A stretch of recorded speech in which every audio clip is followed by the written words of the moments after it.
بسم اللہ الرحمن الرحیم الحمد للہ رب العالمین والصلاة والسلام علی خاتم النبیین اما بعد۔ پاک ویوز ٹی وی میں محمد منشا آپ کی خدمت میں۔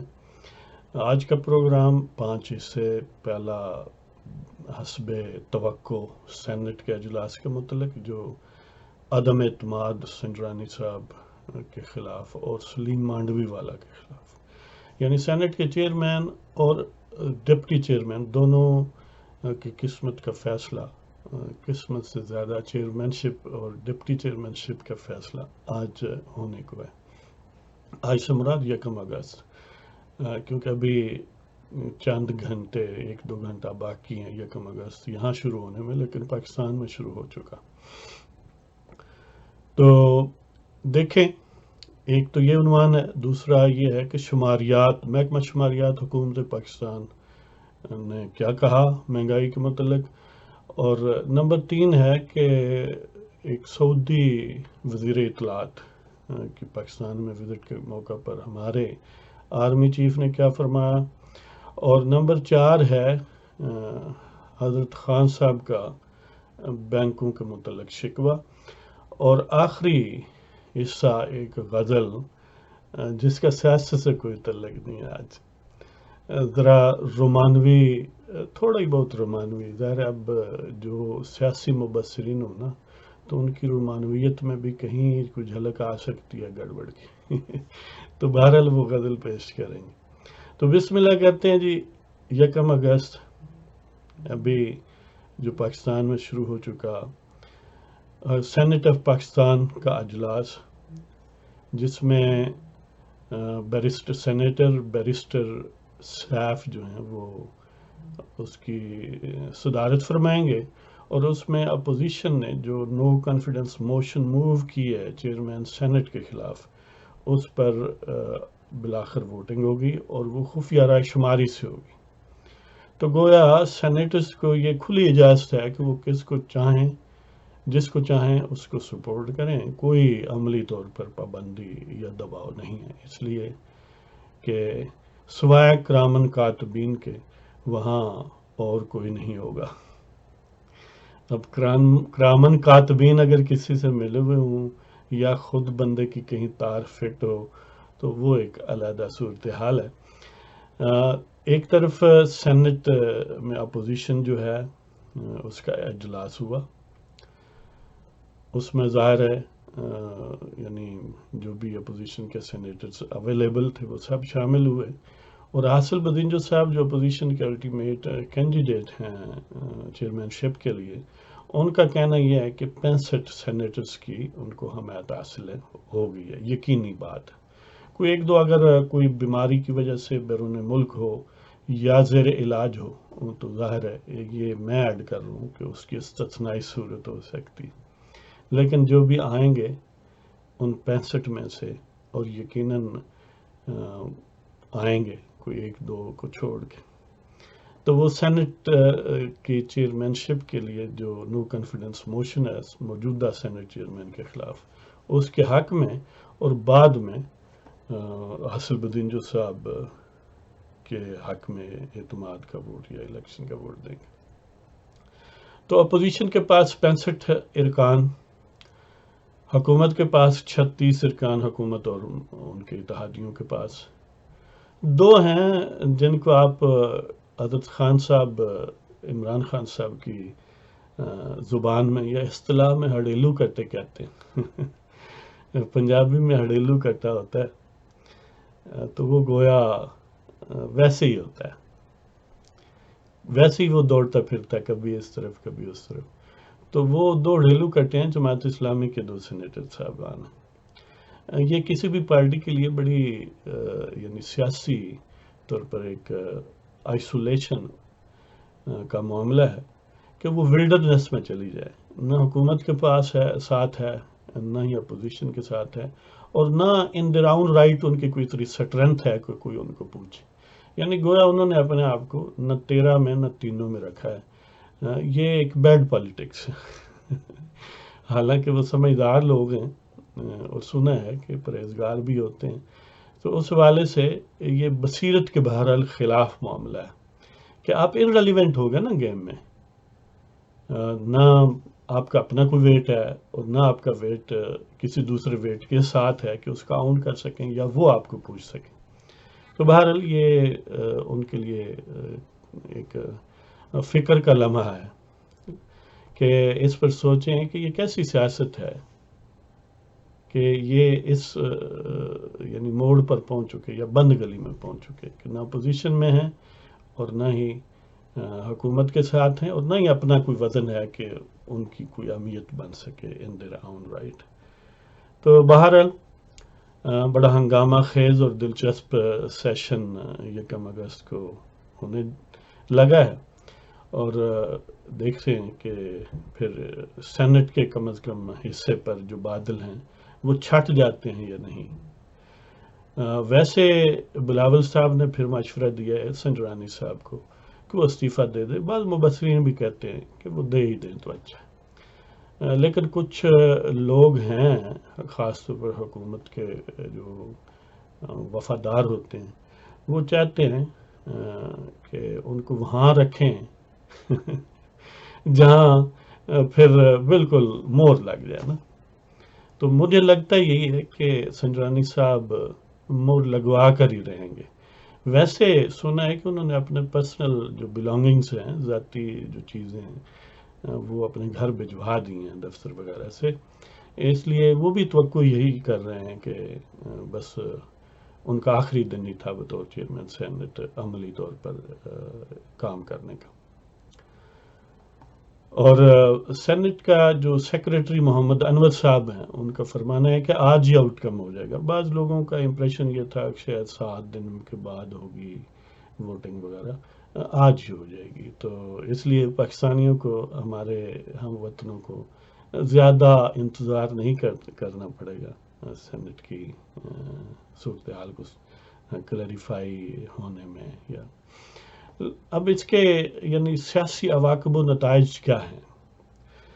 چلو ہم پہلی ازمپشن لے لیتے ہیں کہ سینٹ میں اپوزیشن کا نو کانفیڈنس کامیاب ہو جائے گا اور سینٹ کا چیئرمین حاصل الدین جو صاحب اپوزیشن کی طرف سے بنا دیے جائیں گے، الیکٹ ہو جائیں گے.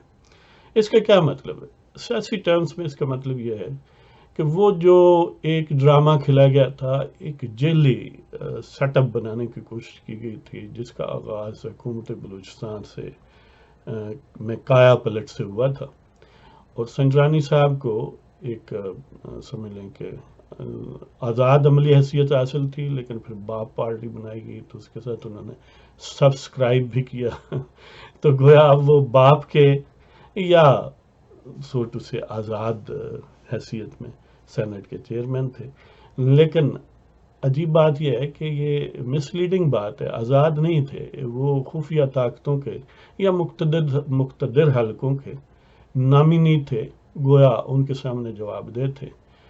انہوں نے ان کو منتخب کروایا تھا، اور تب شنید یہ ہے کہ خاصے بڑے تھیلے ادھر ادھر ہوئے تھے. اس وقت زرداری صاحب بھی سنجرانی صاحب کے حق میں تھے، شاید اس وقت مقتدر قوتوں کے ساتھ تھوڑی بہت پر امید صورتحال تھی. اور پھر اس وقت سب ایک ہی پیج پر تھے، جس طرح اب ہے نا، ایک طرف ثاقب نثار تھا، وہ جو چھوٹے ذہن کا چھوٹا سا آدمی تھا، لیکن کینہ شتر پاکستان کے سیاسی اور آئینی نظام کے خلاف رکھتا تھا، اور خفیہ طاقتیں اور مقتدر حلقے اور خان صاحب کے جو پارٹی یا گروہ ہے، یہ سب ایک پیج پر تھے. تو انہوں نے ہر ایک نے اپنا اپنا کام کیا. جس طرح وہ کہتے ہیں نا، وہ ارشد ملک صاحب اس ویڈیو میں کہتے ہوئے سنے گئے ہیں کہ وہ باجا جو ہوتا ہے یا ہارمونیم یا جو بھی ستار ہے، جو بھی، مجھے تو ان کے انسٹرومنٹس کا نہیں آئیڈیا پورا، کہ ایک کی اس طرح دباتے ہیں، ایک کی اس طرح مروڑتے ہیں، کچھ کہیں کم پریشر، کہیں زیادہ، کہیں اٹھا لیتے ہیں، کہیں ڈال دیتے ہیں. الٹیمیٹلی تار سے وہی کچھ نکلتا ہے وہ جو چاہتے ہیں. تو تب ثاقب نثار صاحب دامِ درمِ سخن قدمے ان کے ساتھ تھے. تو انہوں نے ایک بڑی سمجھ لیں کہ بڑی قانونی اور آئینی چول ماری کہ نون لیگ کے سینیٹرز جو نئے منتخب ہونے تھے ان کو زبردستی آزاد فرما دیا، کہ پہلے انتظار کیا، فیصلہ محفوظ رکھا، جب وہ ٹائم ختم ہو گیا کہ اب نئے سینیٹرز کو نئے کینڈیڈیٹس کو وہ لا سکتے ہیں، اب انہوں نے سکھا شاہی بلکہ سکا شاہی یا جو بھی شاہی کہہ لیں اس کا حکم صادر فرمایا کہ یہ جو مسلم لیگ نون نے ٹکٹ میاں نواز شریف کے دستخطوں سے جاری کیے تھے یہ تو ہو گئے انویلڈ، لہذا یہ جو نامینیز تھے، یہ جو ٹکٹ ہولڈر تھے بغیر نون لیگ کے، وہ آزاد ہو گئے۔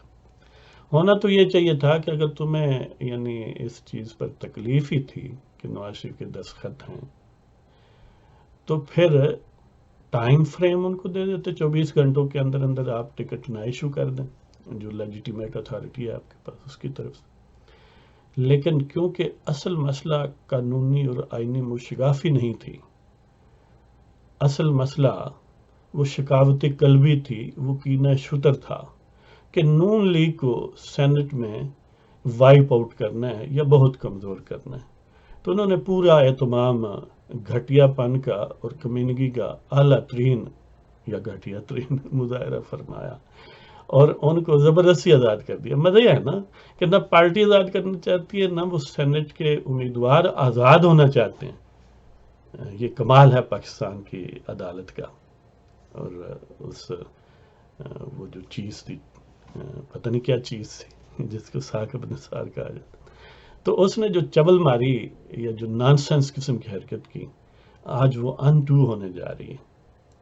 بندہ پوچھے اور تو منہ تک کاڑک بھی مڑی، بے غیرتی دا ٹوپ بھی سر تے پایا کی ملاتے،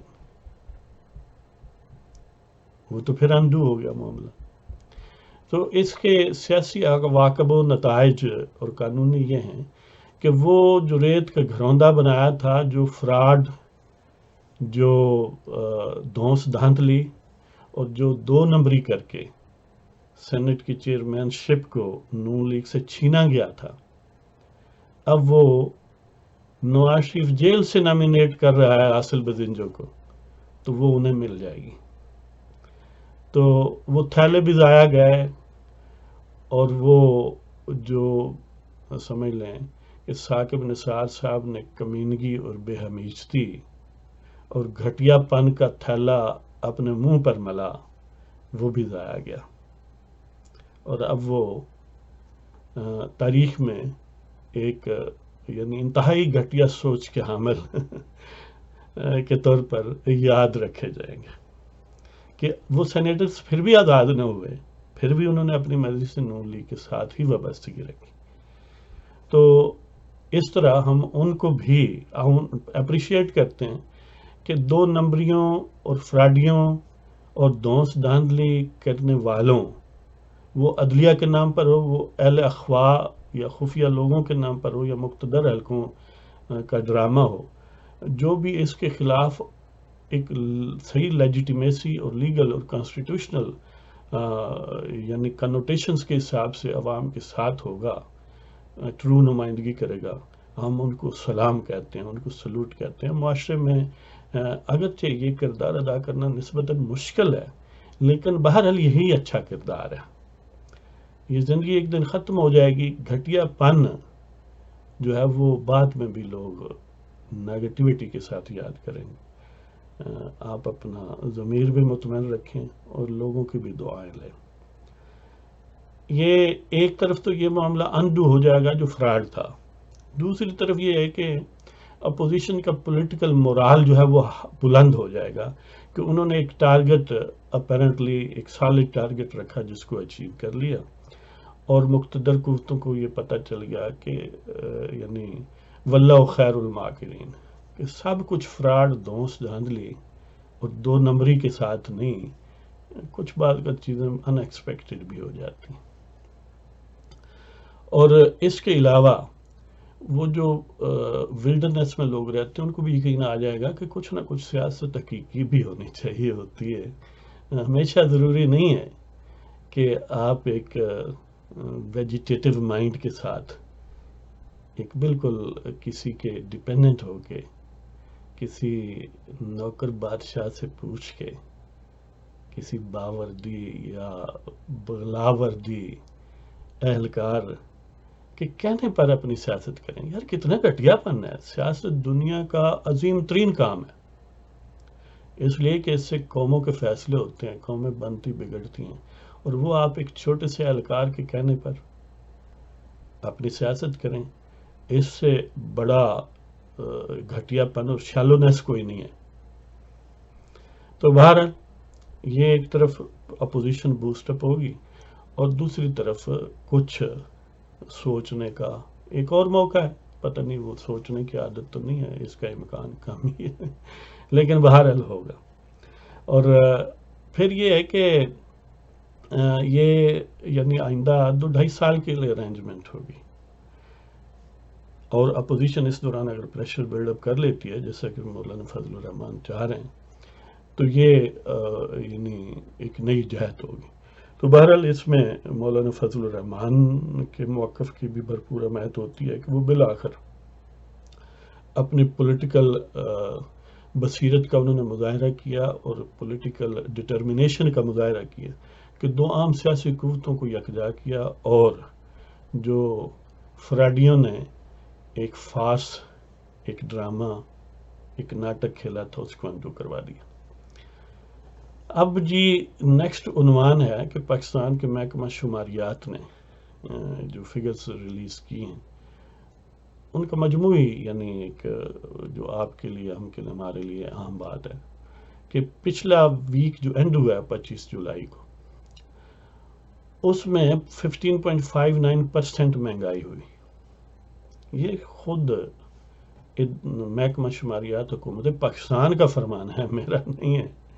تو یہ تو ابھی بھی آپ نے سننا ہی ہوگا کہ کوئی 5 روپے سے اوپر ہی کچھ اضافہ ہوا ہے پر لیٹر پیٹرولیم پرائسز میں، پیٹرولیم پروڈکٹس میں. تو یہ اب ظاہر نہ کرپشن ہو رہی ہے، صداقت و امانت کے پتلے حکومت میں ہیں، اور قرضے بھی بہت سارے مل رہے ہیں، ہاں جی. اور آئی سی یو سے پاکستان باہر بھی آ رہا ہے، لیکن پاکستان کے عوام کو آئی سی یو میں ہی رکھا ہوا ہے. یعنی ان تمام صداقت و امانت اور کرپشن فری کنٹری جو ہے اس کا اثر عوام پر یعنی منفی ہو رہا ہے. عجیب وہ کرپٹ لوگ تھے کہ جس کے دوران اس کے مقابلے میں مہنگائی بھی بہت کم تھی، سٹیبلٹی بھی تھی، کاروبار بھی ہو رہے تھے، اس کے مقابلے میں عوام پر بوجھ بھی کم تھا، لیکن وہ کرپٹ بھی تھے. تو یہ پھر ان سے گدڑ سنگھی لے لے یار. اب تیسری مختصر سی خبر کہ سعودی وزیر اطلاعات ترکی بن عبداللہ بن الشبانہ یا آل شبانہ کہہ لیں کہ وہ پاکستان کے دورے پر ہیں، اور پاکستان کے آئی ایس پی آر کے بقول انہوں نے باجوہ صاحب سے بھی ملاقات کی ہے، یا باجوہ صاحب نے ان سے کی ہے، اب یہ مجھے پتہ نہیں ہے. تو باجوہ صاحب نے یہ فرمایا کہ پاکستان کی فوج سعودی افواج کے ساتھ شانہ بشانہ کھڑی ہے. خوشائند بات ہے کسی دوست کے ساتھ آپ کھڑے ہوں، لیکن کاش کہ پہلے گھر والوں کے ساتھ کھڑے ہوں، پاکستان کے عوام کے ساتھ بھی شانہ بشانہ کھڑے ہوں. جب بھی بات فیصلوں کی آتی ہے آپ کہتے تو یہ عوام تو غدار ہیں، یہ جاہل لوگ ہیں، انہیں کیا پتہ ہے، یہ تو کرپٹ لوگوں کو الیکٹ کر لیتے ہیں، اور ہم کیونکہ سورج دیوتا کی اولاد ہیں جب تک ہم نے وردی پہنی ہوئی ہے تو اس لیے ہمارے فیصلے پریویل کریں گے. سعودی افواج کے ساتھ کھڑا ہوں یا نہ ہوں، لیکن پاکستان کے ساتھ کھڑے ہو جائیں، اتنی آپ کی مہربانی ہوگی. ہاں جی. اور کھڑے ہونے کا مطلب یہ نہیں ہے کہ ان کو نیچے رکھ کے اوپر بوٹ رکھ کے کھڑے ہو جائیں، ان کے پیچھے کھڑے ہوں، پاکستان کے عوام کے پیچھے کھڑے ہوں اور ان کو لیڈ کرنے دیں ملک کو. اور اب چوتھا عنوان ہے مختصر سی خبر کہ حضرت خان صاحب نے ایک تقریر سے خطاب کرتے ہوئے اسلام آباد میں یہ فرمایا ہے، بلکہ شکوہ کیا ہے کہ بینک جو ہیں وہ ہاؤسنگ کے لیے، یعنی جو خان صاحب کا 50 لاکھ گھروں کا منصوبہ ہے اس کے لیے قرضے نہیں دے رہے، بڑا ظلم کر رہے ہیں. حالانکہ خان صاحب کو دیکھنا چین سے قرض مل رہا ہے، قطر سے مل رہا ہے، یو اے ای سے مل رہا ہے، سعودیہ سے مل رہا ہے، آئی ایم ایف سے مل رہا ہے، ورلڈ بینک سے مل رہا ہے. اور سب سے بڑھ کر یہ کہ وہ ٹرمپ صاحب کے چرنوں میں بیٹھ کے برکات اور فیوز بھی حاصل کر رہے ہیں، پھر بھی ان کو قرضہ نہیں دے رہی ہے اندرونی بینک والے. میرا خیال ہے ان کو ہر بندہ جو پی ٹی آئی کا سپورٹر ہے وہ 100 گالی دے پر منٹ پھر دے دیں گے. تو بہرحال یہ خان صاحب کا شکوہ اب مجھے نہیں پتا صحیح ہے یا غلط ہے. وہ فرما رہے ہیں کہ یہ 50 لاکھ گھر اس لیے نہیں بن رہے کہ بینک والے قرضہ نہیں دے رہے، حالانکہ حکومت روزانہ قرض لیتی ہے بینک سے، اسی سے کام چلا رہی یا نوٹ پرنٹ کرتی ہے. تو بہرحال خان صاحب سے پوچھ کہ یہ کیا صورتحال ہے. اب آپ کی خدمت میں وہ غزل پیش کرتا ہوں جس کا میں نے آپ سے وعدہ کیا. یہ اس کا سیاست سے تعلق نہیں، اگر آپ نکال لیں تو یہ آپ کی ذہانت کی بات ہوگی یا آپ کی ذہنی زرخیزی کی بات ہوگی. مجھے تو لگتا ہے یہ رومانوی ٹائپ ہے ذرا، تو عرض کرتا ہوں. ستایا بہت ہے تیرے ہجر نے ہمیں، ستایا بہت ہے تیرے ہجر نے ہمیں، بے فکر کر دیا اس فکر نے ہمیں. ستایا بہت ہے تیرے ہجر نے ہمیں، بے فکر کر دیا اس فکر نے ہمیں. یعنی جب بہت زیادہ ہجر کا فکر ہوا نا تو باقی دنیا کا فکر تو ختم ہو گیا نا. تو ستایا بہت ہے تیرے ہجر نے ہمیں، بے فکر کر دیا اس فکر نے ہمیں. بھولے ہیں جب بھی رنگے گل و لالا، بھولے ہیں جب بھی رنگے گل و لالا، یاد کرایا ہے تیرے ذکر نے ہمیں. یعنی جب تیرا ذکر کیا ہے تو اس سے ہمیں خوبصورت چیزیں یاد آ گئی ہیں، وہ رنگین وہ خوشبودار معاملات. تو بھولے ہیں جب بھی رنگ گل و لالا، یاد کرایا ہے تیرے ذکر نے ہمیں. بے قراری دل نے کہیں کا نہ چھوڑا، بے قراری دل نے کہیں کا نہ چھوڑا، بے گھر کیا آخر جگر نے ہمیں. بے قراری دل نے کہیں کا نہ چھوڑا، بے گھر کیا آخر اس جگر نے ہمیں. اس جگر کی وجہ سے بے گھر ہو گیا جی. بے قراری دل نے کہیں کا نہ چھوڑا، بے گھر کیا آخر اس جگر نے ہمیں. اور کھو گئے نشان منزل کب کا دوستو، کھو گئے نشان منزل کب کا دوستو، راہ دکھائی نہ کسی خضر نے ہمیں. یہ ہم کہاں پر گم گشتہ راہ ہو گئے، کوئی خضر بھی نہیں آیا، سارے راہزن ہی ٹکرے ہمیں. تو کھو گئے نشان منزل کب کا دوستو، راہ دکھائی نہ کسی خضر نے ہمیں. ستایا بہت ہے تیرے ہجر نے ہمیں، بے فکر کر دیا اس فکر نے ہمیں. بھولے ہیں جب بھی رنگے گل و لالا، یاد کرایا ہے تیرے ذکر نے ہمیں. بے قراری دل نے کہیں کا نہ چھوڑا، بے گھر کیا آخر اس جگر نے ہمیں. کھو گئے نشان منزل کب کا دوستو، راہ دکھائی نہ کسی خضر نے ہمیں. تو اس کے ساتھ ہی آپ کی اجازت چاہتا ہوں. خدا حافظ. پاکستان زندہ باد.